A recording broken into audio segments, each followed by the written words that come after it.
Hello everyone, BPSC 67th री exam बहुत ही नज़दीक है। इस एग्ज़ाम में मोर देन 6 लाख स्टूडेंट शामिल होने वाले हैं, लेकिन सीटों की संख्या 802 है। इस तरीक़ा से लगभग 8000 के आसपास स्टूडेंट प्रीलिम्स क्वालिफाई करेंगे।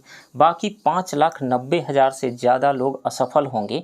तो आप यदि प्रीलिम्स में सफल होना चाह रहे हैं तो अधिक से अधिक टेस्ट सीरीज के क्वेश्चंस को सोल्व कीजिए। इस वीडियो में मैं पटना के इम्तिहान इंस्टीट्यूट के टेस्ट सीरीज के टेस्ट बुकलेट नंबर 2 के हिंदी मीडियम के क्वेश्चंस को मैं डिस्कस करूंगा। इसमें 150 क्वेश्चंस कुल दिए गए हैं। ये है पटना के इम्तिहान इंस्टीट्यूट के टेस्ट सीरीज का टेस्ट बुकलेट नंबर 2। आप देख लीजिए इसे। तो चलिए शुरू करते हैं। प्लीज़ आप इस वीडियो को लाइक कीजिए, शेयर कीजिए और इस चैनल को सब्सक्राइब कीजिए। क्वेश्चन नंबर 1, निम्न में से किस एक्ट या अधिनियम के द्वारा पहली बार ब्रिटिश सरकार ने भारत में केंद्रीय प्रशासन की नींव रखी? तो 1773 के रेगुलेटिंग एक्ट के द्वारा भारत में संवैधानिक विकास की शुरुआत मानी जाती है। इस एक्ट के द्वारा मद्रास एवं बम्बई के गवर्नर बंगाल के गवर्नर जनरल के अधीन हो गए, जबकि पहले सभी प्रेसिडेंसियों के गवर्नर एक दूसरे से स्वतंत्र थे। इस अधिनियम के अंतर्गत कलकत्ता में एक उच्च न्यायालय 1774 में स्थापित की गई। इस अधिनियम द्वारा भारत में केंद्रीय प्रशासन की नींव रखी गई, जो कालांतर में 1935 के भारत शासन अधिनियम में अखिल भारतीय संघ की अवधारणा के रूप में सामने आई। तो इसमें से राइट ऑप्शन कौन सा हो जाएगा? ऑप्शन ए, 1773 के रेगुलेटिंग एक्ट के द्वारा। क्वेश्चन नंबर 2, अंतरिम सरकार 1946 में वित्त विभाग निम्न में से किसके पास था? अंतरिम सरकार 1946 में लियाकत अली खां, जो मुस्लिम लीग के सदस्य थे, के पास भी वित्त विभाग था। आसफ अली के पास रेलवे एवं परिवहन विभाग था। वहीं जवाहरलाल नेहरू तथा राजेंद्र प्रसाद के पास क्रमशः राष्ट्रमंडल संबंध तथा विदेशी मामले, ये राष्ट्रमंडल संबंध और विदेशी मामले किनके पास थे? जवाहरलाल नेहरू के पास। खाद्य एवं कृषि विभाग था डॉक्टर राजेंद्र प्रसाद के पास। तो सही ऑप्शन कौन सा होगा? लियाकत अली खां, राइट ऑप्शन डी होगा। नेक्स्ट क्वेश्चन, संविधान सभा की पहली बैठक में किसके प्रस्ताव पर सबसे वयोवृद्ध सदस्य सच्चिदानंद सिन्हा को अस्थायी सदस्य चुना गया? तो राइट ऑप्शन है यहाँ पे सी, जेबी कृपलानी। थोड़ा सा और इसको एक्सप्लेन करते हैं। संविधान सभा की पहली बैठक 9 दिसंबर 1946 को हुई। कब हुई? 9 दिसंबर 1946 को। संविधान सभा की बैठक में जेबी कृपलानी ने फ्रांस की प्रथा का अनुसरण करने का प्रस्ताव रखा, जिसको सर्वसम्मति से स्वीकार कर लिया गया और सबसे वयोवृद्ध सदस्य सच्चिदानंद सिन्हा को अस्थायी सदस्य चुना गया। बाद में डॉक्टर राजेंद्र प्रसाद संविधान सभा के पूर्णकालिक अध्यक्ष तथा डॉक्टर एच.सी. मुखर्जी एवं बी.टी. कृष्णामाचारी 2 उपाध्यक्ष निर्वाचित हुए। नेक्स्ट, भारतीय संविधान की किस अनुसूची में केंद्र एवं राज्यों के बीच विधायी शक्तियों का वर्णन किया गया है? तो मूल भारतीय संविधान में 8 अनुसूचियां थी, लेकिन बाद में 4 अनुसूची जोड़ी गई। इस प्रकार भारतीय संविधान में अब कुल 12 अनुसूचियां हैं। 7वीं अनुसूची में केंद्र और राज्यों के बीच विधायी शक्तियों के वितरण से संबंधित विषयों का वर्णन किया गया है। 7वीं अनुसूची में राइट ऑप्शन सी है। संघ सूची में 97, राज्य सूची में 66 तथा समवर्ती सूची में 47 विषय का उल्लेख किया गया है। कितने विषयों का उल्लेख किया गया है? संघ सूची में 97, राज्य सूची में 66 तथा समवर्ती सूची में 47 विषयों का उल्लेख किया गया है। अवशिष्ट शक्तियां यानी रेजिडुअरी पावर जो है वो केंद्र के पास है। नेक्स्ट, निम्न में से किसने कहा कि संविधान शरीर है तो प्रस्तावना उसकी आत्मा, प्रस्तावना आधारशिला है तो संविधान उस पर खड़ी अट्टालिका? तो इसको डॉक्टर सुभाष कश्यप ने कहा, राइट ऑप्शन बी है। नेक्स्ट, संसद संविधान के किस अनुच्छेद के तहत नए राज्यों का निर्माण करती है? तो अनुच्छेद 3 के तहत नए राज्यों का निर्माण होता है, राइट ऑप्शन सी है। नेक्स्ट, भारतीय संसद ने किस वर्ष जन प्रतिनिधित्व अधिनियम में संशोधन करके प्रवासी भारतीयों को संसद तथा राज्य विधानसभाओं के चुनाव में मत देने का अधिकार प्रदान किया? तो राइट ऑप्शन डी है, 2006 में। भारतीय डायस्पोरा के व्यापक अध्ययन तथा उसके साथ रचनात्मक संबंध बनाने के उपायों पर अनुशंसा देने के लिए केंद्र सरकार ने 2000 में डॉक्टर एल.एम. सिंघवी की अध्यक्षता में एक समिति का गठन किया। समिति ने अपनी रिपोर्ट में जो 2000 में दिया था, कुछ देशों में निवास करने वाले भारतीय मूल के नागरिकों को दोहरी नागरिकता प्रदान करने की सिफारिश की। नागरिकता संशोधन अधिनियम 2003 के माध्यम से केंद्र सरकार ने नागरिकता अधिनियम 1955 में संशोधन करते हुए 16 देशों बांग्लादेश तथा पाकिस्तान को छोड़ करके के PIO के लिए विदेशी भारतीय नागरिकता का प्रावधान किया। PIO का मतलब हुआ कि भारतीय मूल के नागरिकों के विदेशी भारतीय नागरिकता का प्रावधान किया। फरवरी 2006 में जन प्रतिनिधित्व अधिनियम में संशोधन करके प्रवासी भारतीयों को संसद तथा राज्य विधानसभाओं में मत देने का अधिकार प्रदान किया गया। राइट ऑप्शन डी होगा 2006। नेक्स्ट, भारतीय संविधान के किस भाग को नागरिकों का अधिकार पत्र मैग्ना कार्टा कहा जाता है? तो फंडामेंटल राइट को कहा जाता है। भाग 3 में जो दर्ज है फंडामेंटल राइट, उसी को कहा जाता है Magna Carta. Right option B. Next, भारतीय संविधान के किस अनुच्छेद में पुरुषों और स्त्रियों दोनों के लिए समान कार्य के लिए समान वेतन की बात कही गई है? तो भारतीय संविधान के अनुच्छेद 39D 39D, right option B है, में पुरुषों और स्त्रियों दोनों के लिए समान कार्य के लिए समान वेतन की बात कही गई है। नेक्स्ट, भारतीय संविधान में वर्णित मौलिक कर्तव्य के संदर्भ में कौन सा कथन गलत है?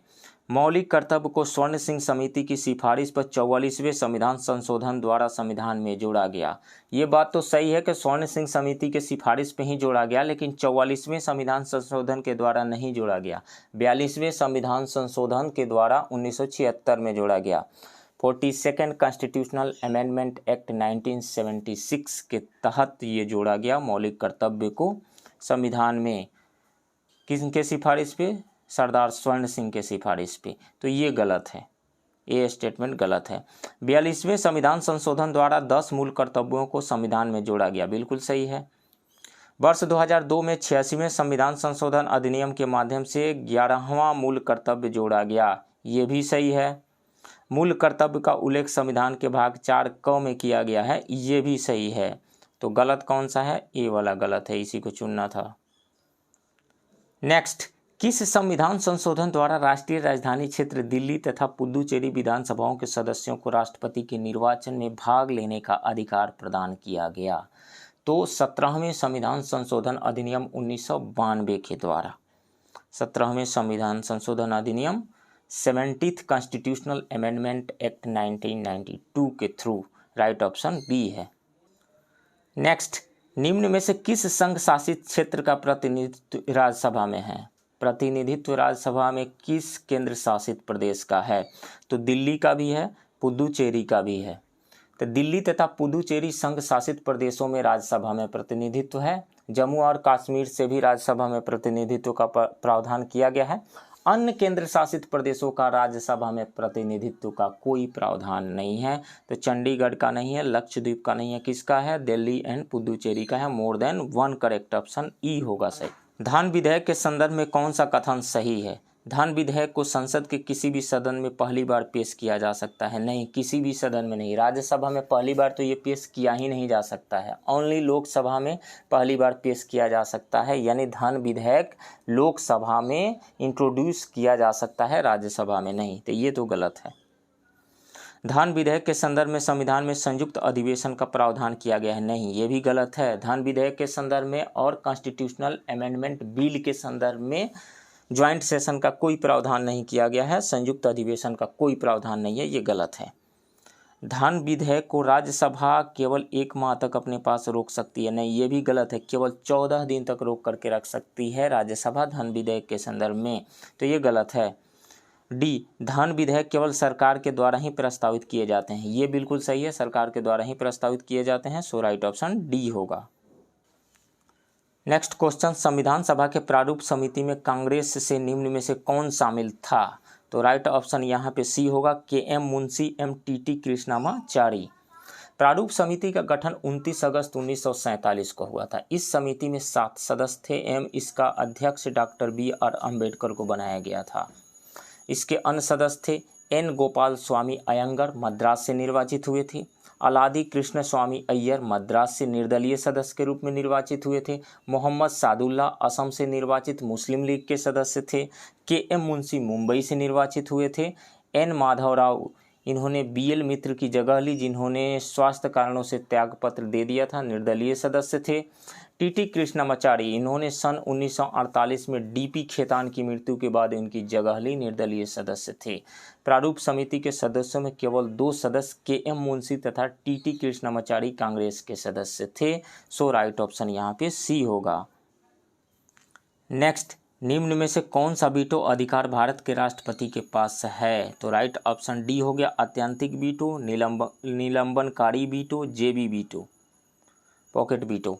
भारत के राष्ट्रपति की वीटो शक्ति आत्यंतिक, निलंबकारी और जेबी यानी पॉकेट वीटो का संयोजन है। विशेषित वीटो अमेरिकी राष्ट्रपति के पास है, भारत में यह नहीं पाया जाता है। राइट ऑप्शन डी होगा यहाँ पे। नेक्स्ट, वैज्ञानिकों ने हाल ही में मिल्की वे आकाशगंगा में सौर मंडल के निकटतम अब तक ज्ञात सबसे छोटे ब्लैक होल की खोज की, जिसे नाम दिया गया। तो उसका नाम है the unicorn. Right option B है। खगोल वैज्ञानिकों ने हाल ही में मिल्की वे आकाशगंगा में सौर मंडल के निकटतम अब तक ज्ञात सबसे छोटे ब्लैक होल की खोज की, जिसे यूनिकॉर्न नाम दिया गया है। इस ब्लैक होल का द्रव्यमान सूर्य के द्रव्यमान की तुलना में लगभग 3 गुना है। राइट ऑप्शन बी है। नेक्स्ट, कारोबारी सुगमता 2.0 एवं जीवन की सुगमता निर्भर है, किस पे निर्भर है? तो विश्वास आधारित शासन पर निर्भर है। राइट ऑप्शन ए है। बजट 2022-23 में इसकी घोषणा की गई है। कारोबारी सुगमता 2.0 एवं जीवन की सुगमता विश्वास आधारित शासन पर निर्भर है। Right option A. Next, Bharat ने किस यूरोपीय देश के साथ जल पर रणनीतिक साझेदारी की शुरुआत की है? तो राइट ऑप्शन है ए, नीदरलैंड के साथ किया गया है। भारत और नीदरलैंड के प्रधानमंत्रियों द्वारा एक वर्चुअल शिखर सम्मेलन का आयोजन किया गया था। इस सम्मेलन के दौरान जल संबंधी क्षेत्रों में भारत नीदरलैंड सहयोग को मजबूत बनाने के लिए जल पर रणनीतिक साझेदारी की शुरुआत की गई है। नीदरलैंड यूरोपीय संघ के देशों में भारत का तीसरा सबसे बड़ा व्यापारिक साझेदार और तीसरा सबसे बड़ा प्रत्यक्ष विदेशी निवेशक रहा है, यानी तीसरा सबसे बड़ा FDI का निवेशक रहा है। सो राइट ऑप्शन ए है। नेक्स्ट, भारतीय नौसेना द्वारा ऑपरेशन तैमान किस देश की लापता पनडुब्बी की खोज और बचाव के लिए चलाया गया? तो इंडोनेशिया के लिए चलाया गया था। राइट ऑप्शन डी है यहाँ पे। 53 कर्मियों के साथ लापता इंडोनेशियाई पनडुब्बी KRI नांगला की खोज और बचाव प्रयासों में इंडोनेशियाई नौसेना को सहयोग प्रदान करने हेतु भारतीय नौसेना ने अपनी द्वीप सबमर्जेस रेस्क्यू वेसल DSRV को तैनात किया था। सो राइट ऑप्शन डी है यहाँ पे। नेक्स्ट, ई संता क्या है? तो ई संता एक इलेक्ट्रॉनिक बाजार है जो जलीय कृषि करने वाले किसानों और निर्यातकों को आपस में जोड़ने के लिए एक मंच प्रदान करता है। केंद्रीय वाणिज्य और उद्योग मंत्री ने वर्चुअल प्रारूप में ई संता जलीय कृषि में national centre for sustainable aquaculture से जुड़े कृषकों के व्यापार में वृद्धि हेतु इलेक्ट्रॉनिक समाधान का उद्घाटन किया। ई संता एक इलेक्ट्रॉनिक बाजार है जो जलीय कृषि करने वाले किसानों और निर्यातकों को आपस में जोड़ने के लिए एक मंच प्रदान करता है। राइट ऑप्शन ए है। नेक्स्ट, भारतीय जनजातीय सहकारी विपणन विकास संघ ट्राइफेड ने किसके साथ मिलकर भारत में जनजातीय परिवारों के लिए सतत आजीविका नामक एक परियोजना प्रारंभ किया है? तो लिंक फंड के साथ मिलकर के इस परियोजना को शुरू किया गया है। राइट ऑप्शन बी है। नेक्स्ट, अंटार्कटिका महाद्वीप से अलग हुए दुनिया के सबसे बड़े हिमखंड का क्या नाम दिया गया है? तो इसका नाम दिया गया है A76। अंटार्कटिका में विश्व के सबसे बड़े हिमखंड का विखंडन हुआ। वैज्ञानिकों ने इस हिमखंड का नाम A76 रखा है। यह आकार में लगभग 170 किलोमीटर लंबा तथा 25 किलोमीटर चौड़ा है। यह हिमखंड अंटार्कटिका में रॉन आइस शेल्फ के पश्चिमी हिस्से से पृथक हुआ तथा अब वेडेल सागर में तैर रहा है। राइट ऑप्शन बी है। नेक्स्ट, WHO ने किस देश के साथ रोगजनक भंडारण, साझाकरण और विश्लेषण के उद्देश्य से बायो हब सुविधा प्रदान करने के लिए एक समझौता ज्ञापन पर हस्ताक्षर किया है? तो WHO और स्विट्जरलैंड ने बायो हब सुविधा प्रारंभ करने के लिए एक समझौता ज्ञापन पर हस्ताक्षर किए हैं। इसके द्वारा प्रयोगशालाओं और भागीदारों के मध्य रोग जनकों को तीव्रता से साझा किया जा सकेगा। इससे इनके सुरक्षित भंडारण, बेहतर विश्लेषण, अनुक्रमण और उनके विरुद्ध तैयारी में सहायता प्राप्त होगी। सो राइट ऑप्शन कौन सा होगा? स्विट्जरलैंड, सी। नेक्स्ट, शंघाई सहयोग संगठन SCO की सुरक्षा परिषद के सचिवों की 16वीं बैठक निम्न में से कहाँ आयोजित की गई? शंघाई कोऑपरेशन ऑर्गेनाइजेशन, तो ये ताजिकिस्तान के दोशांबे में आयोजित की गई। राइट ऑप्शन सी है यहाँ पे। कौन कौन से देश इसके मेंबर हैं SCO के? चीन, कजाकिस्तान, किर्गिस्तान, रूस, उज्बेकिस्तान, ताजिकिस्तान, भारत तथा पाकिस्तान इसके मेंबर स्टेट हैं। नेक्स्ट, निम्न में कौन राज्य अपने सकल घरेलू उत्पाद ग्रॉस डोमेस्टिक प्रोडक्ट GDP की गणना में सकल पर्यावरण उत्पाद ग्रॉस इन्वायरमेंट प्रोडक्ट GEP को शामिल करने वाला भारत का पहला राज्य बन गया है? तो राइट ऑप्शन है उत्तराखंड, यहाँ पे बी राइट ऑप्शन है। इसको और एक्सप्लेन करते हैं। विश्व पर्यावरण दिवस के अवसर पर उत्तराखंड अपने सकल घरेलू उत्पाद की गणना में सकल पर्यावरण उत्पाद को शामिल करने वाला भारत का पहला राज्य बन गया है। उत्तराखंड अब GDP की तर्ज पर GEP की गणना करेगा। इसके तहत 4 महत्वपूर्ण प्राकृतिक संसाधनों जैसे वायु, जल, वन और मृदा को मौद्रिक मूल्य प्रदान किया जाएगा। इन प्राकृतिक संसाधनों की गुणवत्ता और मात्रा उत्तराखंड के GEP को निर्धारित करेगी। नेक्स्ट, ITATE द्वार पोर्टल निम्न में से किस मंत्रालय के द्वारा प्रारंभ किया गया है? तो यह विधि और न्याय मंत्रालय के द्वारा प्रारंभ किया गया है। विधि और न्याय मंत्रालय, ऑप्शन ए सही है। विधि और न्याय मंत्रालय द्वारा प्रारंभ किया गया आयकर अपीलीय अधिकरण संचालित एक फाइलिंग पोर्टल है। ये कौन सा? ITATE द्वार। क्या है ये ITATE द्वार? ये एक फाइलिंग पोर्टल है। आयकर अपीलीय अधिकरण संचालित एक फाइलिंग पोर्टल है। यह देश के डिजिटल रूपांतरण को प्रतिबिंबित करता है। इसका उद्देश्य ITAT की दैनिक कार्यप्रणाली में पहुंच, जवाबदेही और पारदर्शिता में वृद्धि करना है। इससे कागज के उपयोग में कमी होगी, लागत न्यून होगी और मामलों के निर्धारण के युक्तिकरण के परिणाम स्वरूप मामलों में त्वरित निपटान को बढ़ावा मिलेगा। राइट ऑप्शन ए है। नेक्स्ट, सुरक्षित हम सुरक्षित तुम अभियान निम्न में से किसके द्वारा शुरू की गई है? तो नीति आयोग और पीरामल फाउंडेशन के द्वारा शुरू की गई है। इस अभियान का उद्देश्य जिला प्रशासन को कोविड-19 रोगियों को घरेलू देखभाल सहायता प्रदान करने में सहायता करना है जो बिना लक्षण वाले या हल्के लक्षण वाले हैं। राइट ऑप्शन यहाँ पे डी होगा, नीति आयोग और Piramal foundation. Next, ID art app निम्न में से किस वैश्विक संस्था ने लॉन्च की है? तो यह इंटरपोल के द्वारा लॉन्च किया गया है। इंटरपोल, राइट ऑप्शन सी है। यह चुराई गई सांस्कृतिक संपत्तियों की पहचान करने, अवैध तस्करी को कम करने और कलाकृतियों को पुनर्प्राप्त करने की संभावनाओं को बढ़ाने में मदद करेगा। ये ऐप कौन सा app? ID art app. Right option C है। नेक्स्ट, भारत के किस बंदरगाह पर radio over internet protocol ROIP प्रणाली का शुभारंभ किया गया है? तो ये श्यामा प्रसाद मुखर्जी बंदरगाह कोलकाता में शुरू किया गया है। राइट ऑप्शन बी है। और ये जो श्यामा प्रसाद मुखर्जी बंदरगाह जो है ये देश का एकमात्र नदी बंदरगाह है। नेक्स्ट, PV सिंधु ने टोक्यो ओलंपिक में निम्न में से किसे हराकर कांस्य पदक जीता? तो ये है हेबिंग जियाओ, चीन के हेबिंग जियाओ को हरा करके। राइट ऑप्शन सी है।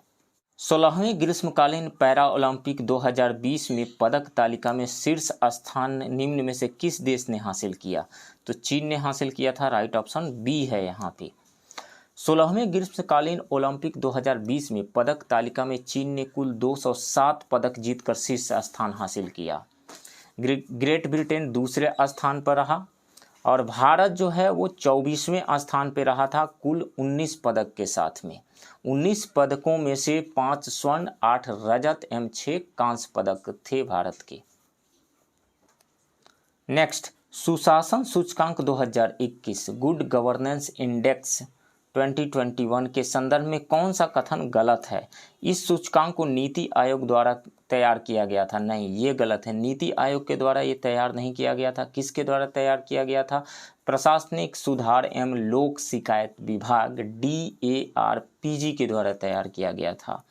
इस सूचकांक को 25 दिसंबर 2021 को जारी किया गया। ये सही है। किनके द्वारा जारी किया गया? गृह मंत्री अमित शाह जी के द्वारा जारी किया गया था। ये सही है। इस सूचकांक को प्रशासनिक सुधार एवं लोक शिकायत विभाग द्वारा तैयार किया गया। ये सही है। यह सूचकांक न्यूनतम सरकार और अधिकतम शासन पर केंद्रित है। बिल्कुल सही है। तो इसमें से राइट ऑप्शन कौन सा होगा? ऑप्शन ए होगा गलत कथन वाला। नेक्स्ट, पेंशन भोगियों के लिए जीवन प्रमाण पत्र के सत्यापन हेतु डिजिटल सेवा लागू करने वाला भारत का पहला राज्य कौन बना है? तो उड़ीसा बना है। राइट ऑप्शन सी है। नेक्स्ट, अगस्त 2021 में भारतीय नौसेना ने निम्न में से किस देश की नौसेना के साथ पहला नौसैन्य अभ्यास किया? तो अल्जीरिया के साथ किया। राइट ऑप्शन सी है। नेक्स्ट, केंद्र सरकार ने नए सहकारिता मंत्रालय का गठन कब किया? तो ये 6 जुलाई 2021 को किया गया। राइट ऑप्शन डी है। नेक्स्ट, ट्राइफेड ने निम्न में से किस ऑनलाइन प्लेटफॉर्म से वन धन उत्पादों के प्रचार और बिक्री के लिए एक समझौता किया है? तो बिग बास्केट के साथ किया गया है। बिग बास्केट के साथ। राइट ऑप्शन सी है। नेक्स्ट, 2021 के साहित्य का नोबेल पुरस्कार निम्न में से किसे प्रदान किया गया है? तो ये तंजानिया के रहने वाले हैं, अब्दुल रज्जाक गुरनाह, इनको प्रदान किया गया है। राइट ऑप्शन डी है। नेक्स्ट, राज्य स्तरीय मानव विकास रिपोर्ट जारी करने वाला भारत का पहला राज्य कौन है? तो ये मध्य प्रदेश है। राइट ऑप्शन बी है। नेक्स्ट, निम्न में से फिलिप्स वक्र का संबंध किससे है? तो मुद्रास्फीति व बेरोजगारी से इसका संबंध होता है। राइट ऑप्शन ए है। मुद्रास्फीति एवं बेरोजगारी, बी है राइट ऑप्शन। मुद्रास्फीति एंड बेरोजगारी, ये मुद्रास्फीति और बेरोजगारी यानी इन्फ्लेशन एंड अनएम्प्लॉयमेंट के बीच के इन्वर्स रिलेशन को दर्शाता है। नेक्स्ट, ब्रेंट सूचकांक का संबंध है तांबा के वायदा कीमतों से नहीं, सोना के वायदा कीमतों से ये भी नहीं, हीरा के वायदा कीमतों से नहीं, चांदी के वायदा कीमतों से नहीं। ब्रेंट सूचकांक का संबंध परिष्कृत पेट्रोलियम पदार्थ के मासिक मूल्य से है। तो पेट्रोलियम पदार्थ से जुड़ा हुआ है। राइट ऑप्शन ई है। नेक्स्ट, भारतीय कृषि के संबंध में निम्न में से कौन सा कथन असत्य है? भारत में विश्व का सर्वाधिक चीनी का उत्पादन होता है। बिल्कुल सही है। भारत में चीनी का मूल्य सैप का मतलब होता है state advise price. State advise price को केंद्र सरकार कैसे जारी कर सकता है? स्टेट सरकार जारी करता है। ये गलत है। भारत में धान की फसल सर्वाधिक उगाई जाती है। ये भी सही है। HYV कार्यक्रम 1966-67 से चलाया गया। ये भी सही है। गलत कौन सा है? बी वाला। राइट ऑप्शन बी होगा। नेक्स्ट, तेंदुलकर समिति के द्वारा वर्ष 2011-12 में भारत में गरीबी की मात्रा कितनी आकलित की गई? तेंदुलकर समिति ने 2005 में गरीबी 37.2% बताया था और 2011-12 में इसने 21.9% बताया। राइट ऑप्शन ए है। नेक्स्ट, निम्न में से किसके द्वारा दीर्घकालीन कृषि ऋण प्रदान किया जाता है? तो ये भूमि विकास बैंक के द्वारा प्रदान किया जाता है। राइट ऑप्शन डी है। नेक्स्ट, अल्पकालिक सरकारी प्रतिभूति पत्र को क्या कहा जाता है? तो इसे ट्रेजरी बिल कहा जाता है। राइट ऑप्शन डी है। ट्रेजरी बिल की परिपक्वता अवधि मूलतः 364 दिन होती है। यह अल्पकालिक सरकारी प्रतिभूति है। इसे भारत सरकार के नाम पर RBI द्वारा जारी किया जाता है। किसके द्वारा? RBI के द्वारा। नेक्स्ट क्वेश्चन, निम्नलिखित को तरलता के घटते क्रम में सजाइए। बैंकों के पास बचत जमा, करेंसी, बैंकों के पास सावधि जमा, बैंकों के पास मांग जमा। तो सबसे ज़्यादा तरल कौन सा होता है? सबसे ज़्यादा तरल तो करेंसी होती है निश्चित रूप से। उसके बाद में बैंकों के पास मांग जमा, ये भी तरल होता है। उसके बाद बैंकों के पास बचत जमा, उसके बाद में तब बैंकों के पास सावधि जमा। सबसे ज़्यादा तरल करेंसी 1 पे आएगा, फर्स्ट पे। सेकंड पे ये आएगा बैंकों के पास मांग जमा। थर्ड पे क्या आएगा, बैंकों के पास बचत जमा, ये तीसरे पे आएगा। चौथे पे क्या आएगा, ये बैंकों के पास सावधि जमा है, फोर्थ रैंक पे आएगा ये। तो ऑप्शन कौन सा होगा, BDAC, राइट ऑप्शन ए है। नेक्स्ट क्वेश्चन, निम्न में से कौन सुमेलित नहीं है। ब्राजील का स्टॉक एक्सचेंज बोवेस्पा कहलाता है, ये सही है।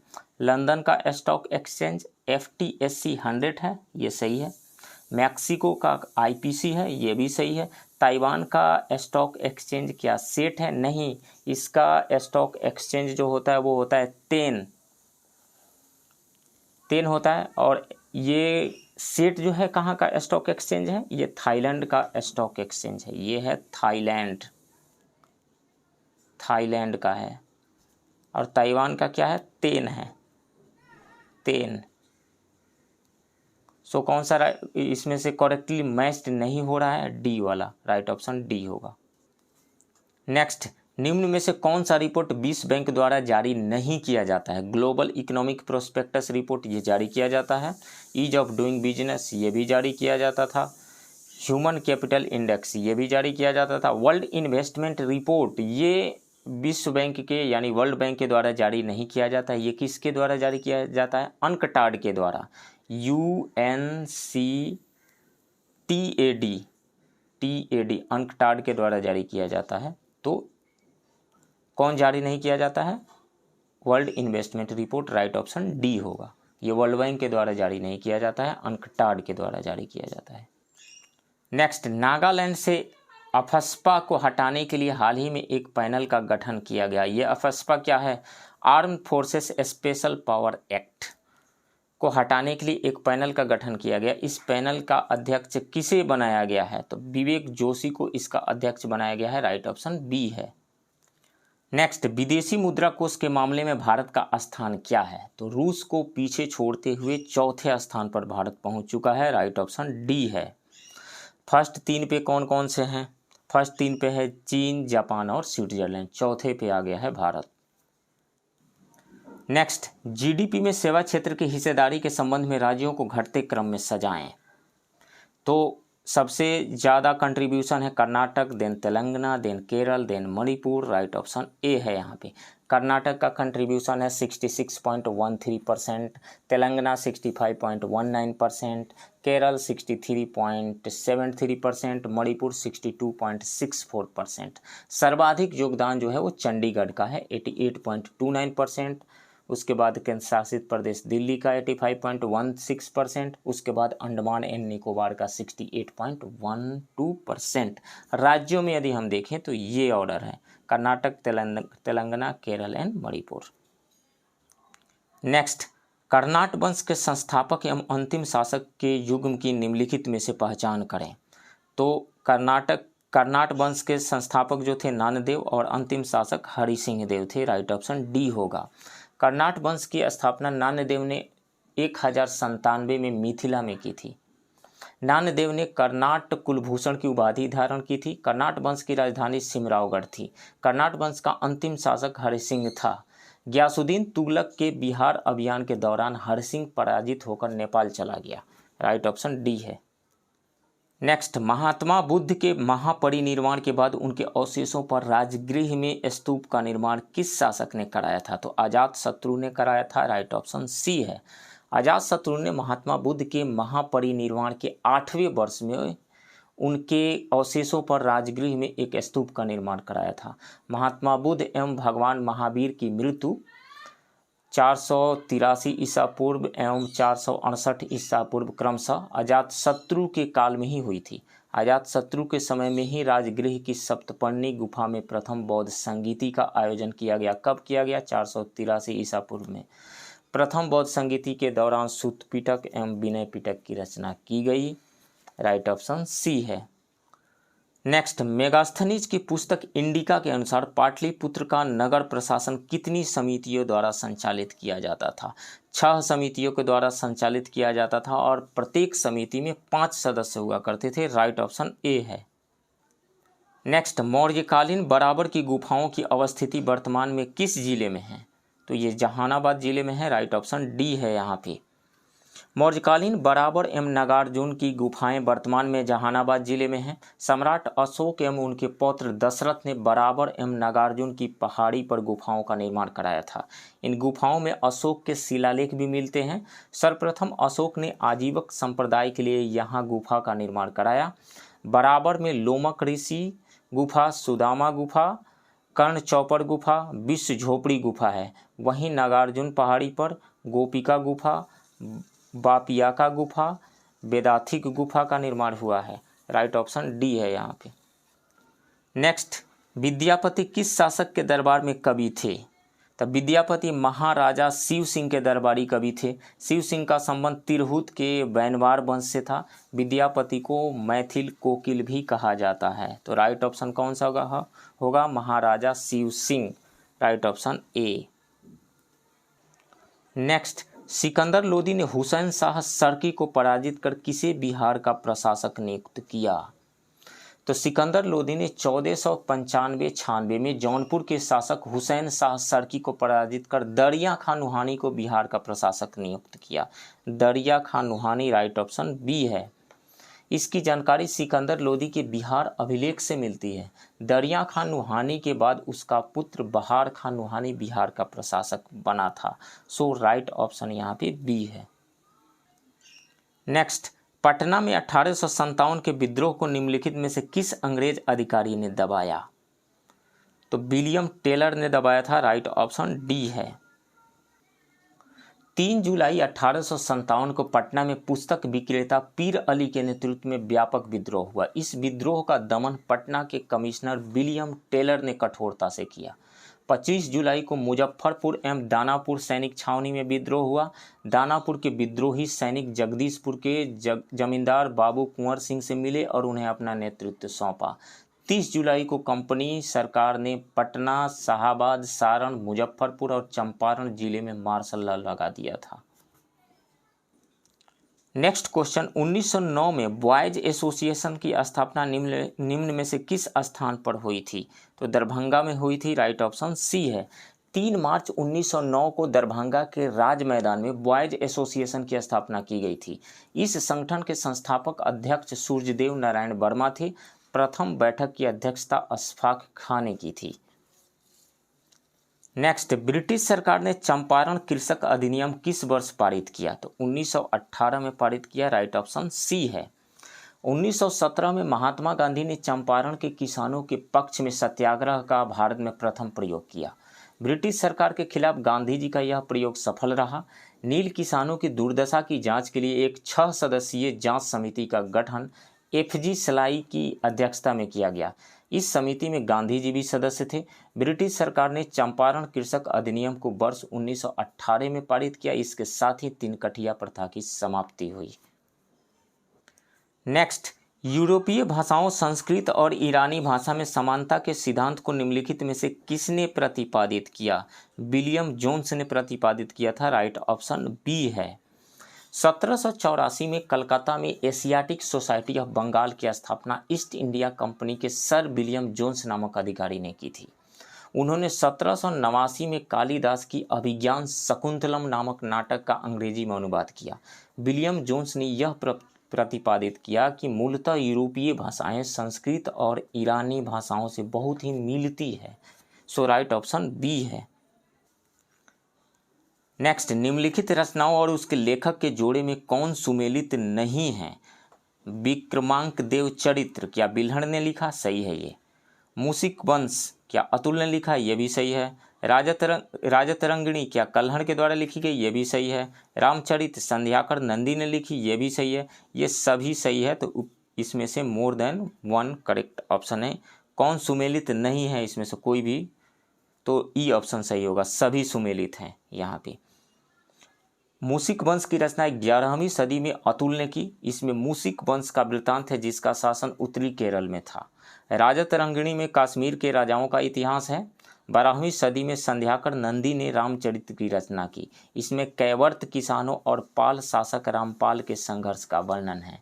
विक्रमांक देव चरित्र में चालुक्य राजा विक्रमादित्य पंचम के पराक्रमों का वृत्तांत है। नेक्स्ट, हड़प्पाई लोग कृषि में प्रयोग करते थे, किसका प्रयोग करते थे? लकड़ी के हल का, तांबे के हल का, कांसे के हल का, लोहे के हल का। लकड़ी के हल का प्रयोग करते थे, राइट ऑप्शन ए है। कालीबंगा की प्राक हड़प्पा अवस्था में जो कुंड हल रेखा देखे गए हैं उनमें पता चलता है कि हड़प्पा काल में राजस्थान में हल जोते जाते थे। हड़प्पाई लोग शायद लकड़ी के हलों का प्रयोग करते थे। हड़प्पा काल में लोग गेहूं, जौ, राई, मटर आदि अनाज पैदा करते थे। गेहूं और जौ की दो दो किस्में उगाई जाती थी। नेक्स्ट, ऋग्वैदिक काल में राजा के बाद सबसे महत्वपूर्ण अधिकारी कौन होता था? तो पुरोहित होता था, राइट ऑप्शन डी है। ऋग्वैदिक काल में राजा के बाद सबसे महत्वपूर्ण अधिकारी पुरोहित होता था। पुरोहित राजा को कर्तव्य का उपदेश देते थे और उसका गुणगान करते थे। पुरोहित के बाद सेनानी का स्थान आता था। सेनानी भाला, कुठार, तलवार आदि शस्त्र चलाता था। चारागाह के अधिकारी को वाज्रपति और परिवार के प्रधान को कुलप कहा जाता था, राइट ऑप्शन डी है। नेक्स्ट, बौद्ध एवं जैन धर्म के संबंध में निम्नलिखित में से असत्य कथन को चुनिए। यह सरल, शुद्ध एवं संयमित जीवन के पक्षधर था। दोनों धर्म थे, सही है। जीवन में उत्कृष्ट वस्तुओं के उपभोग पर रोक थी, बिल्कुल सही है। दाताओं से जीवन रक्षा के बराबर ही ग्रहण करने की सीख दी जाती थी, ये भी सही है। गंगा घाटी में नव विकसित भौतिक सुविधाओं का समर्थन करता था, ये नहीं, ये गलत है, राइट ऑप्शन डी होगा यहाँ पे। गंगा घाटी के नए जीवन में विकसित भौतिक सुख सुविधाओं का बौद्ध एवं जैन धर्म ने विरोध किया। दोनों धर्म के भिक्षुओं को सोना एवं चांदी छूना मना था। नेक्स्ट क्वेश्चन, किस वंश के शासनकाल में शूद्रों एवं स्त्रियों को रामायण, महाभारत एवं पुराण को सुनने का अधिकार प्राप्त हुआ? तो राइट ऑप्शन होगा सी, गुप्त वंश के शासनकाल में। गुप्त वंश के काल में शूद्रों की स्थिति में सुधार हुआ। उन्हें रामायण, महाभारत और पुराण सुनने का अधिकार मिल गया। वे अब कृष्ण नामक एक नए देवता की पूजा कर सकते थे। शूद्र अब कुछ गृह संस्कारों और अनुष्ठानों का भी अधिकार मिल गया शूद्रों को। इस काल में महिलाओं को भी रामायण, महाभारत एवं पुराण सुनने और कृष्ण पूजन के लिए विहित किया गया। सो राइट ऑप्शन सी है यहाँ पे। नेक्स्ट, निम्नलिखित में से किस मध्यकालीन शासक के काल में श्रीलंका के राज मुकुट व राज चिन्ह पर कब्जा कर लिया गया? तो राजेंद्र प्रथम के काल में, राइट ऑप्शन डी है।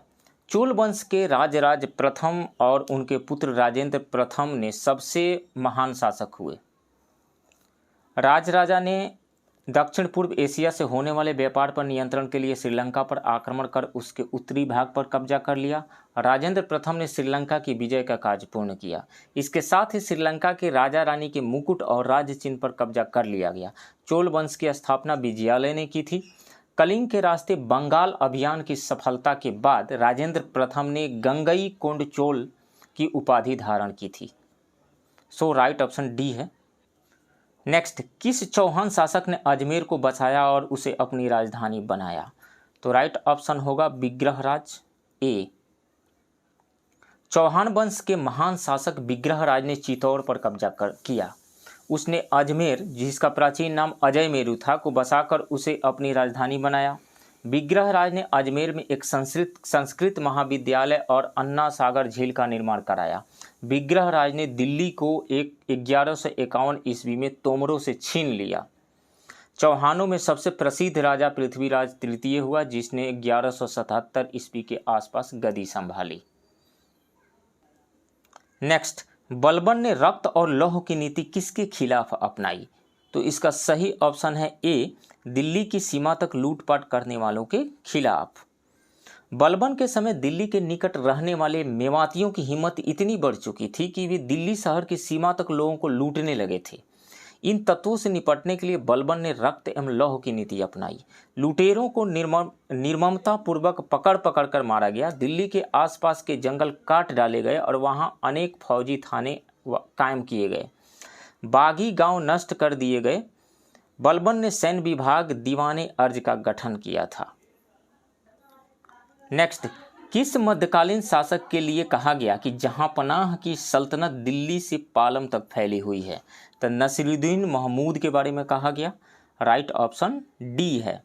तुगलक वंश के शासक फिरोज शाह तुगलक की मृत्यु 1388 के बाद सुल्तान एवं कुलीनों के मध्य एक बार फिर शक्ति संघर्ष आरंभ हो गया। किसके मृत्यु के बाद? फिरोज शाह तुगलक की मृत्यु जो जो हुई 1388 में। उसके बाद फिरोज शाह के पुत्र सुल्तान मुहम्मद ने स्थिति को संभालने का असफल प्रयास किया। उसके उत्तराधिकारी नसीरुद्दीन महमूद, जिसका शासनकाल रहा 1394 से 1412 के काल में, स्थितियां और विपरीत हो गई और सूबों के सूबेदार स्वतंत्र हो गए। सुल्तान दिल्ली के आसपास एक छोटे से इलाकों का स्वामी होकर रह गया। एक मसखरे ने नसीरुद्दीन महमूद के बारे में कहा भी था कि जहांपनाह दिल्ली के सुल्तानों की पदवी थी कि सल्तनत दिल्ली से पालम तक फैली हुई है। नेक्स्ट, निम्नलिखित में किस युद्ध से पूर्व बाबर ने स्वयं को पक्का मुसलमान दिखाने के लिए शराब की खरीद बिक्री प्रतिबंधित की थी? तो खानवा के युद्ध के पूर्व। राइट ऑप्शन बी है। खानवा का युद्ध बाबर एवं राणा संगा के मध्य 1527 ईस्वी में हुआ। इस युद्ध में राणा संगा को इब्राहिम लोदी के भाई महमूद लोदी, मेवात के शासक हसन खां मेवाती और लगभग सभी राजपूत शासकों का समर्थन प्राप्त था। अपने सैनिकों के मनोबल को बढ़ाने के लिए बाबर ने राणा संगा के खिलाफ युद्ध को जिहाद करार दिया। स्वयं को पक्का मुसलमान दिखाने के लिए शराब की बोतलों और घड़ों को तोड़ने का आदेश दिया। इसके अलावा बाबर ने अपनी सल्तनत में शराब की खरीद बिक्री प्रतिबंधित कर दी और मुसलमानों पर सीमा शुल्क समाप्त कर दिया। इस युद्ध में बाबर विजयी रहा। नेक्स्ट, किस मुगल शासक के काल में दरबार में यूरोपीय चित्रकला का चलन शुरू किया गया? तो अकबर के शासनकाल में। राइट ऑप्शन बी है। अकबर के शासनकाल में दरबार में पुर्तगाली पादरियों ने यूरोपीय चित्रकला का चलन शुरू किया था। Next question, east India company ने औपचारिक रूप से भारत में अपना व्यापार किस वर्ष से प्रारंभ किया? तो 1613 ईस्वी से प्रारंभ किया। राइट ऑप्शन डी है। ब्रिटिश ईस्ट इंडिया कंपनी की स्थापना 31 दिसंबर 1600 ईस्वी को एक शाही आदेश पत्र रॉयल चार्टर के द्वारा की गई थी। इस कंपनी को पूरब के साथ व्यापार का एकाधिकार दे दिया गया। कंपनी ने औपचारिक रूप से भारत में अपना व्यापार 1613 ईस्वी में प्रारंभ किया। मुगल बादशाह जहांगीर ने फरमान जारी कर कंपनी को भारत में अपनी फैक्ट्रियां बनाने की अनुमति दी। कंपनी ने अपनी पहली फैक्ट्री सूरत में 1608 में खोली। नेक्स्ट, किस आंग्ल मैसूर युद्ध में मराठों और निजाम ने मैसूर का साथ दिया था? तो द्वितीय आंग्ल मैसूर युद्ध में। राइट ऑप्शन बी है। अंग्रेज और मैसूर राज्य के मध्य 4 युद्ध हुए। कब कब? 1767 से 1769 के बीच, फिर 1780 से 1784 के बीच, फिर 1790 से 1794 और फिर 1799 में। पहले आंग्ल मैसूर युद्ध में मराठे और निजाम हैदर अली के विरुद्ध अंग्रेजों के साथ थे। दूसरे में उन्होंने अंग्रेजों के विरोध में हैदर अली का साथ दिया। तीसरे युद्ध में पुनः मराठे और निजाम अंग्रेजों के साथ चले गए। चौथे और निर्णायक युद्ध में 1799 में अंग्रेजों का कब्जा मैसूर की राजधानी श्रीरंगपट्टनम पर हो गया। इस युद्ध में टीपू सुल्तान की मृत्यु हो गई। नेक्स्ट, निम्नलिखित में से किस गवर्नर जनरल के द्वारा लड़े गए युद्धों ने कंपनी पर भारी आर्थिक बोझ डाला और इस कारण से उसे वापस बुला लिया गया? तो वो थे Lord Wellesley. Right option C है। लॉर्ड वेलेस्ली ने 1798 में गवर्नर जनरल बनकर भारत आया। उसने सहायक संधि सब्सिडियरी अलायंस की नीति विकसित की, जो साम्राज्य पर सीधे सीधे कोई बोझ डाले बिना किसी भारतीय राज्य के आंतरिक मामलों पर नियंत्रण स्थापित करे। वेलेस्ली की आक्रामक नीतियों और इसके द्वारा लड़े गए युद्धों से कंपनी पर भारी आर्थिक बोझ हुआ। कोर्ट ऑफ डायरेक्टर वेलेस्ली की आगे बढ़ो की नीति से असंतुष्ट थे। इस कारण से 1805 में उसे वापस बुला लिया गया और लॉर्ड कॉर्नवालिस को फिर से भारत का गवर्नर जनरल बनाकर भेजा गया। Next, the history of British India के लेखक निम्नलिखित में से कौन है? तो विलियम जोन्स है। राइट ऑप्शन ए है। The history of British India William Jones की रचना है। इस पुस्तक का प्रकाशन 1817 में हुआ था। विलियम जोन्स ने इस पुस्तक में कहा कि भारत को सुधार के लिए एक अच्छे स्कूल मास्टर की आवश्यकता है, अर्थात अच्छे कानून बनाने वाली एक बुद्धिमान सरकार की जरूरत है। विलियम जोन्स ने 1784 में एशियाटिक सोसाइटी ऑफ बंगाल की स्थापना की। नेक्स्ट, निम्नलिखित में से किस वर्ष बंगाल में जमींदारों के हाथ से पुलिस का काम लेकर थाना शुरू किया गया? तो वर्ष 1793 में। राइट ऑप्शन बी है। 1793 से पूर्व बंगाल में पुलिस का कार्य जमींदारों के अधीन था। जमींदारों ने इसका दुरुपयोग किया। इस कारण लॉर्ड कॉर्नवालिस ने 1793 में जमींदारों को पुलिस की कार से वंचित कर जिलों को थानों अर्थात 20 से 30 वर्ग मील की इकाइयों में बांटा। हर थाने को दरोगा नामक एक नए अधिकारी के अंतर्गत रखा और दरोगाओं की नियुक्ति और निगरानी का काम मजिस्ट्रेटों के हाथ में दिया। नेक्स्ट, किस एक्ट के द्वारा ईसाई मिशनरियों को भारत यात्रा की अनुमति दी गई? तो 1813 के चार्टर एक्ट में दी गई। राइट ऑप्शन ए है। 1813 के चार्टर एक्ट से ईसाई मिशनरियों को भारत यात्रा की अनुमति दी गई। इसके साथ ही 2 विशिष्ट उद्देश्यों के लिए 1 लाख रुपये वार्षिक आवंटन का प्रावधान किया गया। पहला उद्देश्य भारत के शिक्षित लोगों को प्रोत्साहन के लिए और उनमें साहित्य पुनरुत्थान के लिए, और दूसरा उद्देश्य विज्ञान के ज्ञान को बढ़ावा देने के लिए। इस एक्ट को भारत में पश्चिमी शिक्षा का वास्तविक आरंभ बिंदु माना जाता है। नेक्स्ट, प्रांतों की कांग्रेस मंत्रिमंडलों ने किस कारण से 1739 में सामूहिक रूप से इस्तीफा दिया? तब विश्व युद्ध में बिना सलाह भारत को शामिल करने के कारण। राइट ऑप्शन डी है। 22 दिसंबर 1939 को कांग्रेस मंत्रिमंडल ने सामूहिक रूप से त्यागपत्र दिया। इस दिन को मुस्लिम लीग ने मुक्ति दिवस के रूप में मनाया। द्वितीय विश्व युद्ध में तत्कालीन वायसराय लॉर्ड लिनलिथगो ने बिना भारतीय नेताओं से सलाह किए युद्ध में भारत को शामिल कर दिया। कांग्रेस युद्ध के पश्चात औपनिवेशिक स्वराज की ब्रिटिश घोषणा से असंतुष्ट थी, इसलिए सामूहिक रूप से त्यागपत्र दे दिया। नेक्स्ट, ब्रिटिश भारत में निरंकुश सरकार का समर्थक कौन था? Charles Wood. Right option A है।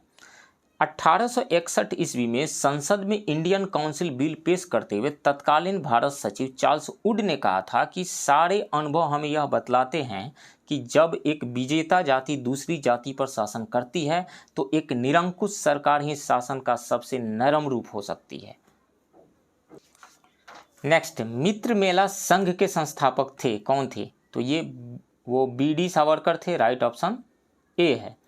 विनायक दामोदर सावरकर ने वर्ष 1899 में नासिक में मित्र मेला की स्थापना की।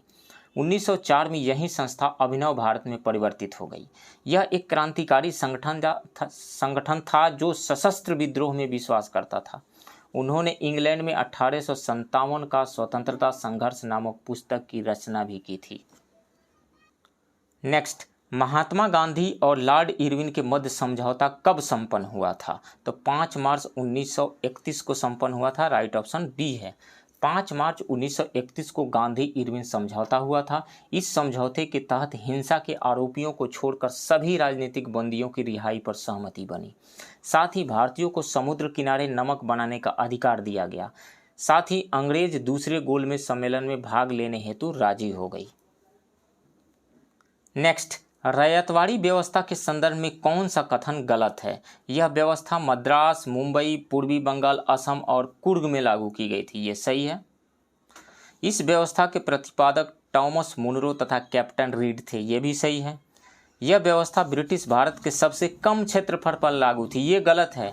ये सबसे अधिक क्षेत्रफल पर लागू थी, सर्वाधिक क्षेत्रफल पर। यह भारत के भूभाग के लगभग 51% भाग पर लागू की गई थी।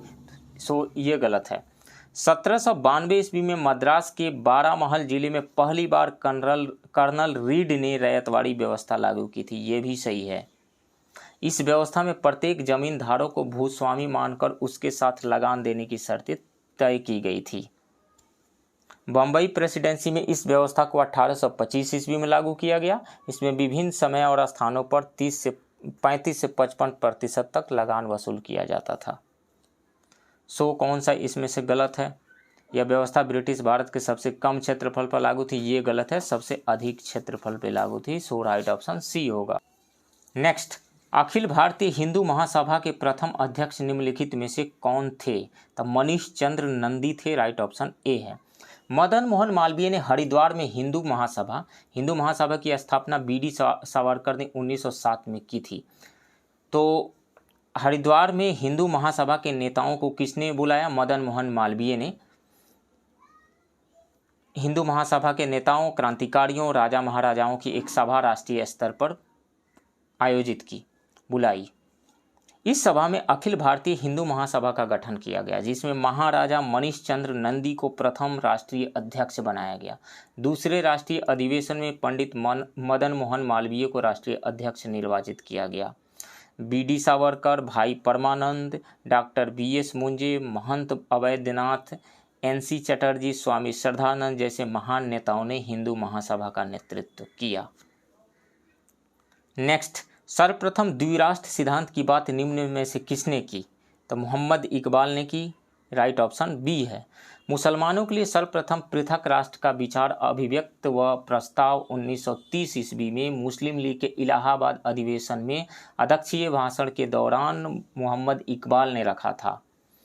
मुस्लिमों के लिए एक पृथक राज्य के रूप में पाकिस्तान शब्द को सर्वप्रथम कैम्ब्रिज विश्वविद्यालय के छात्र चौधरी रहमत अली ने अपने कुछ मित्रों के साथ मिलकर 1933 में नाउ और नेवर पेरिस फॉर एवर नामक अपने पंपलेट में रहमत अली ने पाकिस्तान शब्द अखंड भारत के कुछ प्रांतों को तोड़कर निर्मित किया था। नेक्स्ट क्वेश्चन, निम्नलिखित संगठनों एवं संस्थापकों की सूची को सुमेलित कीजिए। संगठन इधर दिया गया, इधर संस्थापक दिया गया है। मैं यहाँ पे मैच कर दिया हुआ हूँ। इंडिया होम रूल सोसाइटी, इसकी स्थापना 1905 में श्यामजी कृष्ण वर्मा ने इंग्लैंड में की थी, तो ए का 1। इंडियन इंडिपेंडेंस लीग, इसकी स्थापना 1907 में द्वारिका नाथ दास द्वारा अमेरिका में किया गया था, तो इसका मैच कर रहा है द्वारिका नाथ दास, मतलब बी का 3। उसके बाद यूनाइटेड इंडिया हाउस, इसकी स्थापना 1908 में तारक नाथ दास एवं जी.डी. कुमार ने अमेरिका में की थी, सो इसका सी का मैच कर रहा है 4 से 4 से। पेरिस इंडियन सोसाइटी, इसकी स्थापना 1905 में मैडम भीखाजी कामा ने पेरिस में की थी, तो डी का 2 आ रहा है, सो कौन सा इसमें होगा? डी ऑप्शन सही होगा। ए का 1, बी का 3, सी का 4 एंड डी का 2। नेक्स्ट, लंदन में भारतीय सुधार समिति किसने गठित की थी? दादा भाई नौरोजी ने गठित की थी। राइट ऑप्शन डी है। उदारवादी नेताओं ने अपनी मांगे मनवाने के उद्देश्य से इंग्लैंड में भी अपनी संस्थाएं स्थापित की। 1887 में दादा भाई नौरोजी ने लंदन में भारतीय सुधार समिति तथा 1888 में विलियम डिग्बी की अध्यक्षता में British committee of Indian national Congress की स्थापना की गई थी। नेक्स्ट, जालियांवाला बाग हत्याकांड की जांच के लिए 1 अक्टूबर 1919 को हंटर समिति का गठन किया गया। इस समिति में निम्न में से कौन भारतीय सदस्य समूह में शामिल थे? तो ये थे चीमनलाल सीतलवाड़, जगत नारायण, साहबजादा सुल्तान अहमद। चीमनलाल सीतलवाड़, जगत नारायण, साहबजादा सुल्तान अहमद। राइट ऑप्शन सी है। जालियांवाला बाग हत्याकांड 13 अप्रैल 1919 को हुआ था। इस हत्याकांड की जांच के लिए 1 अक्टूबर 1919 को हंटर समिति का गठन किया गया। इस समिति में 5 अंग्रेज सदस्य, लॉर्ड हंटर अध्यक्ष थे। ये justice sir George Rankin, W.F. Rice, sir George Barrow, sir Thomas Smith के साथ साथ 3 भारतीय सदस्य थे। कौन कौन? चीमनलाल सीतलवाड़, जगत नारायण, साहबजादा सुल्तान अहमद। समिति ने मार्च 1920 में अपनी रिपोर्ट प्रस्तुत की। कांग्रेस ने इस नृशंस हत्याकांड की जांच के लिए अलग से मदन मोहन मालवीय के नेतृत्व में एक आयोग नियुक्त किया। इस आयोग के सदस्य पंडित मोतीलाल नेहरू, गांधी जी, अब्बास तैयब जी, सी.आर. दास तथा जयकर थे। नेक्स्ट, निम्न में किनके प्रयासों से गांधी इरविन समझौता हुआ? तो ये हुआ तेज बहादुर सप्रू और M.R. जयकर के प्रयासों से। राइट ऑप्शन ए है। सविनय अवज्ञा आंदोलन के दौरान 5 मई 1930 को गांधी जी को गिरफ्तार कर यरवदा जेल भेज दिया गया। 26 जनवरी 1931 को गांधी जी को जेल से लॉर्ड इरविन ने रिहा कर दिया।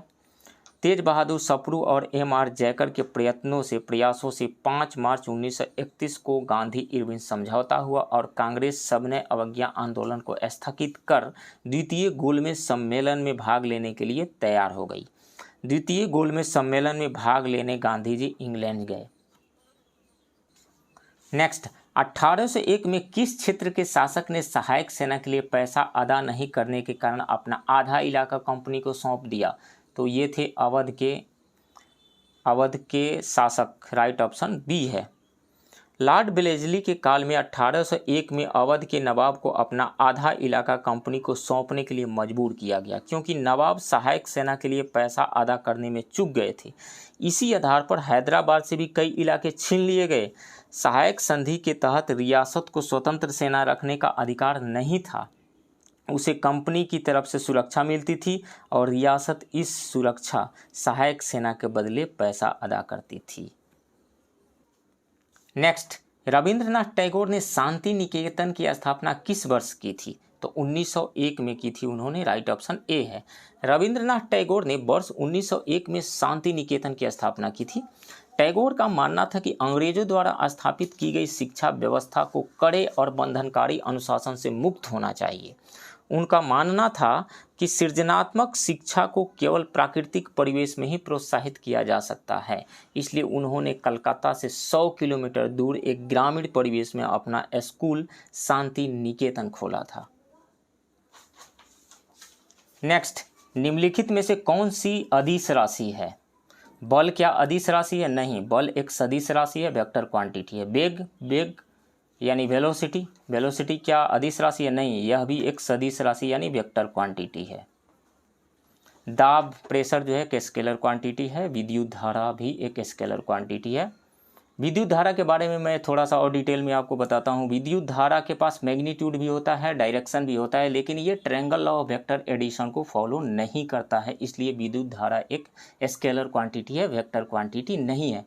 कोई भी फिजिकल क्वांटिटी वेक्टर तब कहलाती है जब उसके पास तीन क्राइटेरिया को फुलफिल करती हो। पहला, उसके पास मैग्नीट्यूड हो, दूसरा उसके पास डायरेक्शन हो, और तीसरा वो triangle law of vector addition को फॉलो करती हो, या दूसरे तरीका से हम कहें कि वो parallelogram law of vector addition को फॉलो करती हों। तो इसमें दो स्केलर क्वांटिटी है, राइट ऑप्शन ई होगा। नेक्स्ट, 122 डिग्री फ़ारेनहाइट का मान सेल्सियस स्केल में क्या होगा? तो हम जानते हैं कि डिग्री सेल्सियस एंड फ़ारेनहाइट को रिलेट करने वाला जो फार्मूला है वो होता है F-32 बाई 9 × 5। ये होता है किसका? C का value. C is equal to F-32 by 9 × 5। अब F के जगह पर आप क्या रखेंगे? 122 -32 बाई 9 × 5। तो इसको यदि आप सोल्व करेंगे तो आएगा 50। 50 कैसे आएगा? 122 में से 22 में से 32 को घटाएंगे आप तो 90 आएगा। 90/9 10 बार में कटेगा, 9 से 90, 10 आप 5 से जब मल्टीप्लाई कीजिएगा तो 50 आएगा। तो इसमें से कौन सा ऑप्शन सही आ रहा है? इसमें से कोई भी ऑप्शन सही नहीं आ रहा है, सो राइट ऑप्शन ई होगा। नेक्स्ट, 1 इलेक्ट्रॉन पर कितना आवेश होता है? तो 1 इलेक्ट्रॉन पर 1.6 × 10⁻⁹ कूलम नेगेटिव चार्ज होता है, तो इसमें से बी ऑप्शन सही होगा। नेक्स्ट, जल का घनत्व निम्नलिखित में से किस तापमान पर अधिकतम होता है? तो 4 डिग्री सेल्सियस पे अधिकतम होता है, राइट ऑप्शन बी है। नेक्स्ट, एक अवतल लेंस बिंब का प्रतिबिंब बनाता है जो होता है, कैसा होता है? सीधा, आभासी और छोटा होता है। अवतल लेंस, इसके द्वारा जो इमेज बनाया जाता है, पहली बात वो तो वर्चुअल होता है। अब वर्चुअल इमेज हमेशा इरेक्ट होता है, और ये जो वर्चुअल इमेज बनाता है वो उस वर्चुअल इमेज का साइज ऑब्जेक्ट के साइज से स्मॉलर होता है, यानी छोटा होता है, तो राइट ऑप्शन बी है। नेक्स्ट, जब एक ग्लास छड़ को भाप में रखा जाएगा तो इसकी लंबाई में वृद्धि होगी, जबकि चौड़ाई में क्या परिवर्तन होगा? तो चौड़ाई में भी वृद्धि होगी। जब किसी छड़ को हम रखेंगे भाप में, यानी इसके टेम्परेचर को इंक्रीज करेंगे, तो लेंथ में भी थर्मल एक्सपेंशन होगा और ब्रेड्थ यानी चौड़ाई में भी थर्मल एक्सपेंशन होगा, तो वृद्धि होगी, राइट ऑप्शन सी है। FM ब्रॉडकास्टिंग सर्विस प्रसारण सेवा में किस रेंज की आवृत्ति बैंड का उपयोग होता है? तो 88 से 108 मेगाहर्ट्ज के बीच में, राइट ऑप्शन सी है। नेक्स्ट, विद्युत धारा के निम्नलिखित में से सबसे अच्छे चालक कौन हैं? तो चांदी होता है सबसे अच्छा चालक, राइट ऑप्शन सी है। नेक्स्ट, निम्नलिखित में ट्रांजिस्टर का एक अत्यंत महत्वपूर्ण कंपोनेंट है, क्या आर्सेनिक है? नहीं। ऑस्मियम नहीं। रेडियम नहीं। ट्रांजिस्टर में सेमीकंडक्टर का यूज होता है और जर्मेनियम एक सेमीकंडक्टर है, राइट ऑप्शन बी है। नेक्स्ट, हेवी वाटर भारी जल भारत में कहाँ उत्पादित होता है? तो ये मुंबई के ट्राम्बे में उत्पादित होता है, राइट ऑप्शन ए है। हेवी वाटर बोर्ड ट्राम्बे में स्थित है जहां भारी जल का उत्पादन किया जाता है। भारत में हेवी वाटर प्लांट 8 जगह लगाए गए हैं। तूतीकोरिन तमिलनाडु के, राजस्थान के कोटा में, गुजरात के बड़ौदा में, महाराष्ट्र के थाल में, उड़ीसा के तालचर में, आंध्र प्रदेश के मंगलुरु में और गुजरात के हजीरा में एवं पंजाब के नांगल में लगाया गया है। नेक्स्ट, एक तत्व में परमाणु संख्या 18 एवं द्रव्यमान संख्या 40 है तो परमाणु में उपस्थित न्यूट्रॉनों की संख्या क्या होगी? तो हम जानते हैं कि mass number A is equal to होता है number of protons plus number of neutrons. Number of protons को एटॉमिक नंबर भी कहा जाता है। तो यहाँ से नंबर ऑफ न्यूट्रॉन्स कितने हो जाएंगे? Number of neutrons is equal to A minus number of protons यानी जेड। ए जो है 40 है, 40 में से 18 को घटा दीजिए, कितना हो जाएगा? 22, राइट ऑप्शन बी होगा। नेक्स्ट, निम्नलिखित में किसका परमाणु आकार बड़ा है? तो हम जानते हैं किसी भी पीरियड में जब ऊपर से नीचे आते हैं, ऊपर से जब हम नीचे आते हैं किसी भी ग्रुप में, ऊपर से जब नीचे हम आते हैं तो एटॉमिक साइज इंक्रीज करता है, यानी परमाणु का आकार बढ़ता है। उसी तरीक़ा से जब हम लेफ़्ट से राइट जाते हैं तो परमाणु आकार घटता है। तो इन दोनों के इन्फ्लुएंस से इसमें जो पोटेशियम है, पोटेशियम का आकार सबसे बड़ा है। नेक्स्ट क्वेश्चन, विकल्प ए एवं विकल्प 2 में सही सुमेलित कीजिए। German silver, tin, solder, nickel, bleaching powder, sodium, hypochlorine, इसमें से कौन सा सही मैच्ड है? तो जर्मन सिल्वर मिश्र धातु में कॉपर, जिंक एवं निकेल उपस्थित होता है। कॉपर, जिंक एवं निकेल, और इसमें सिल्वर नहीं होता है, तो इसका जर्मन सिल्वर का निकेल के साथ मैच करेगा। सोल्डर में टीन एवं लेड, ब्लीचिंग पाउडर में क्लोरीन, जबकि हाइपो में सोडियम मौजूद होता है। तो सोल्डर में क्या होता है? टीन होता है, ब्लीचिंग पाउडर में क्लोरीन होता है, हाइपो में सोडियम होता है। तो इस तरीक़ा से हम देखें तो डी करेक्ट ऑप्शन यहाँ पे हो रहा है। ए का 2, बी का 1, सी का 4 एंड डी का 3, राइट ऑप्शन डी है। नेक्स्ट, इनमें से कौन सी गैस गैसीय चक्र में नहीं है? तो हाइड्रोजन गैसीय चक्र में नहीं है, राइट ऑप्शन डी है। जैव भू रासायनिक चक्र, जिसे भू रसायन चक्र भी कहा जाता है, इसमें प्राकृतिक या जैविक कारण से पृथ्वी के तत्व का सर्किल में चक्र चलता है, जैसे जल का वाष्प में बदलना, पानी बनना, बर्फ का बनना इत्यादि। गैसीय चक्र में नाइट्रोजन चक्र होता है, ऑक्सीजन चक्र होता है, कार्बन चक्र होता है, जल चक्र आता है, लेकिन हाइड्रोजन चक्र नहीं होता है। सो राइट ऑप्शन डी है। नेक्स्ट, बेकिंग सोडा का रासायनिक सूत्र क्या है? तो सोडियम बाइकार्बोनेट होता है, NaHCO3, राइट ऑप्शन बी है। नेक्स्ट, जब इनो सॉल्ट को जल में मिलाया जाता है तो बुलबुले का निर्माण होता है, जिसका कारण है, यानी इनो का पुड़िया जब हम पानी में मिलाते हैं तो बुलबुला उठने लगता है, उसका कारण क्या है? उसमें कार्बन डाइऑक्साइड गैस बनने लगती है, वही बुलबुला के रूप में बाहर निकलती है। तो कार्बन डाइऑक्साइड गैस कारण है, राइट ऑप्शन बी है। नेक्स्ट, अश्रु गैस टीयर गैस में उपयोग किया जाता है, किसका उपयोग किया जाता है?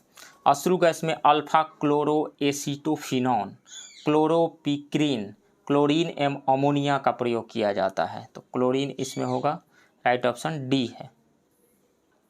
नेक्स्ट, हवा एक प्रकार से निम्नलिखित में क्या है? तो यह एक मिश्रण है, राइट ऑप्शन सी होगा। इसमें 78% नाइट्रोजन और 20.8% लगभग ऑक्सीजन होता है।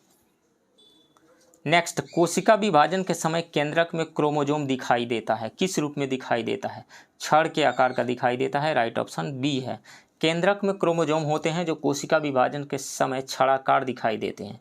क्रोमोजोम में आनुवंशिक गुणों की जो सूचना होती है वह माता पिता के डीएनए अणु के रूप में अगली संतति में पाए जाते हैं। क्रोमोजोम डीएनए तथा प्रोटीन के बने होते हैं। नेक्स्ट, जब व्यक्ति वृद्धावस्था की ओर पहुंचता है तो ब्लड प्रेशर पर क्या प्रभाव पड़ता है? तो ब्लड प्रेशर बढ़ता है, राइट ऑप्शन बी है। इसके पीछे कारण यह है कि जब इंसान वृद्धावस्था में पहुंचता है तो उसकी आर्टरीज यानी नसों का जो क्रॉस सेक्शनल एरिया है वो कम हो जाता है, यानी नैरो हो जाती है। नैरो होने की वजह से हार्ट को और पंप करना पड़ता है तेजी के साथ में, ब्लड प्रेशर उससे बढ़ जाता है, राइट ऑप्शन बी है। नेक्स्ट क्वेश्चन, मानव तंत्र में इंसुलिन किसका उपापचय मेटाबॉलिज्म नियंत्रित करता है? तो ये कार्बोहाइड्रेट के मेटाबॉलिज्म को नियंत्रित करता है, राइट ऑप्शन बी है। नेक्स्ट, टूटी हुई हड्डियों को जोड़ने के लिए प्लास्टर ऑफ पेरिस का प्रयोग होता है, यह है प्लास्टर ऑफ पेरिस क्या है? जिप्सम है। जिप्सम का क्या फार्मूला होता है? Calcium sulphate CaSO4 into 2H2O, ये होता है आपको जिप्सम का फार्मूला। जब इसी में जब हम वाटर मिला देते हैं तो ये बन जाता है एक बिल्कुल टाइट कड़ा सा पत्थर के जैसा बन जाता है, जिसका फार्मूला होता है CaSO4 calcium sulphate half H2O होता है हेमीहाइड्रेट हाफ H2O। तो ये हो गया आपको प्लास्टर ऑफ पेरिस का फार्मूला CaSO4 हाफ H2O, और जिप्सम का फार्मूला हो गया chemical formula CaSO4 2H2O। Next, कोशिका का शक्ति गृह निम्नलिखित में से किसे कहा जाता है? Power house of the cell mitochondria को कहा जाता है, राइट ऑप्शन बी है। नेक्स्ट, विटामिन के का रासायनिक नाम क्या है? तो इसका नाम है फिलोक्विनोन, और ये करता क्या है? खून का थक्का जमाने में हेल्प करता है, ब्लड क्लॉटिंग में हेल्प करता है। मिलता कहाँ पे है? हरी पत्तेदार सब्जियों में मिलता है, साग सब्जियों में मिलता है, टमाटर में मिलता है, राइट ऑप्शन सी है। नेक्स्ट, इनमें से जीवाणु जनित रोग नहीं है। प्लेग जीवाणु से होता है, तपेदिक जीवाणु से होता है, टिटनेस जीवाणु से होता है, लेकिन जॉन्डिस जो है जीवाणु से नहीं होता है, ये वायरस से होता है। Hepatitis A, hepatitis B, hepatitis C, hepatitis जो होता है वो वायरस से होता है, राइट ऑप्शन डी होगा। नेक्स्ट, निम्नलिखित में ब्लड ग्रुप रक्त समूह के पिता के नाम से किन्हें जाना जाता है? तो कार्ल लैंडस्टीनर को जाना जाता है, राइट ऑप्शन ए है। नेक्स्ट, निम्नलिखित में से किन जीव समूहों में 4 हृदय चैम्बर पाया जाता है? स्तनधारियों जैसे ह्यूमन में 4 हृदय, यस इसमें होता है। पक्षियों में भी पाया जाता है, क्रोकोडाइल यानी घड़ियाल में भी पाया जाता है। सरीसृप में नहीं पाया जाता है, सरीसृप में 3 चैम्बर वाले हृदय पाए जाते हैं, 3 चैम्बर हार्ट पाया जाता है। सबसे ज़्यादा चैम्बर्स किसके हार्ट में पाए जाते हैं? तो कोकरोच में सबसे ज़्यादा 13 हृदय कोष्ठ पाए जाते हैं, राइट ऑप्शन यहाँ पे ई है, मोर देन 1 करेक्ट। नेक्स्ट, पौधों में जल की ऊपर की ओर गति कहलाती है? तो रसारोहण कहलाती है, राइट ऑप्शन डी है। नेक्स्ट, पीयूष ग्रंथि निम्नलिखित में से कहाँ स्थित होती है? तो मस्तिष्क में होती है, इसे मास्टर ग्लैंड भी कहा जाता है, राइट ऑप्शन बी है। नेक्स्ट, वायरस से होने वाले सामान्य रोग निम्नलिखित में से कौन नहीं है? खांसी वायरस से होता है, एड्स भी वायरस से होता है, डेंगू भी वायरस से होता है, लेकिन काला जड़ जो है वायरस से नहीं होता है। तो वायरस से नहीं होने वाला रोग है काला जड़, राइट ऑप्शन डी होगा। नेक्स्ट, निम्नलिखित में से कौन देश लाल सागर से स्पर्श करता है? तो यमन करता है, मिस्र इजिप्ट करता है, और सूडान करता है, राइट ऑप्शन बी है यहाँ पे। इस क्वेश्चन को सॉल्व करने के लिए आप मैप निश्चित रूप से देखिए। नेक्स्ट, विश्व का सबसे दक्षिणतम राजधानी किस निम्नलिखित में से कौन सी है? तो वो है न्यूजीलैंड की राजधानी वेलिंगटन, सबसे साउथ में स्थित है, ये राइट ऑप्शन बी है।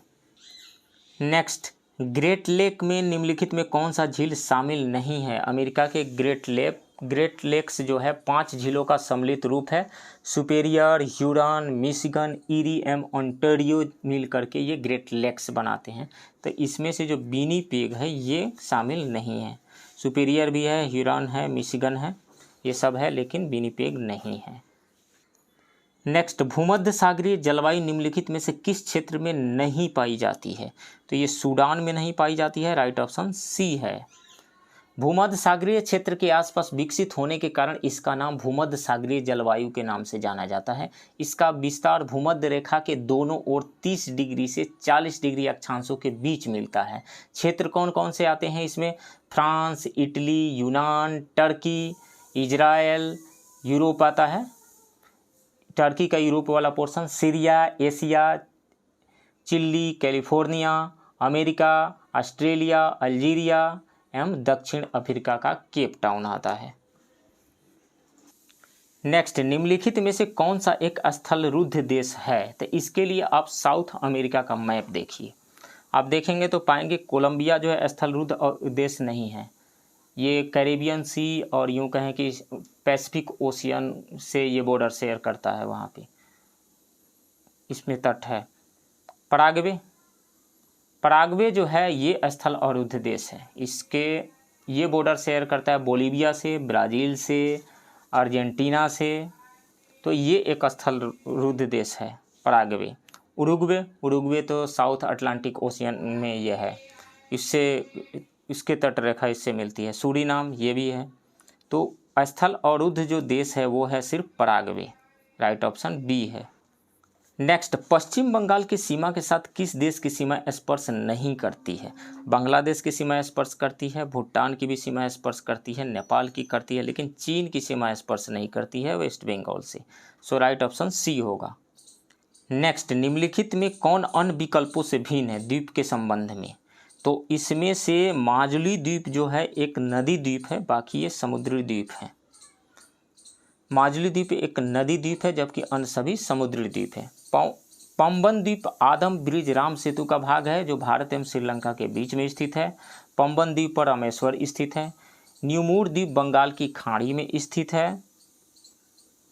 व्हीलर द्वीप अब्दुल कलाम द्वीप जिसको कहा जाता है उड़ीसा के सागर तट पर भुवनेश्वर से लगभग 150 किलोमीटर की दूरी पर स्थित है। तो इसमें से नदी द्वीप सिर्फ माजुली है, इसलिए ये भिन्न है, राइट ऑप्शन डी होगा। नेक्स्ट, सिंधु नदी की सबसे बड़ी सहायक नदी कौन सी है? तो वो है चेनाब नदी। चेनाब नदी सिंधु नदी की सबसे बड़ी सहायक नदी है। ब्यास नदी सतलज नदी जबकि झेलम चेनाब नदी में मिलती है। ब्यास नदी सतलज नदी में मिलती है जबकि झेलम चेनाब नदी में मिलती है। श्योक लद्दाख क्षेत्र में बहती है। चंद्रा एवं भागा नदियों के संगम से चेनाब नदी बनती है।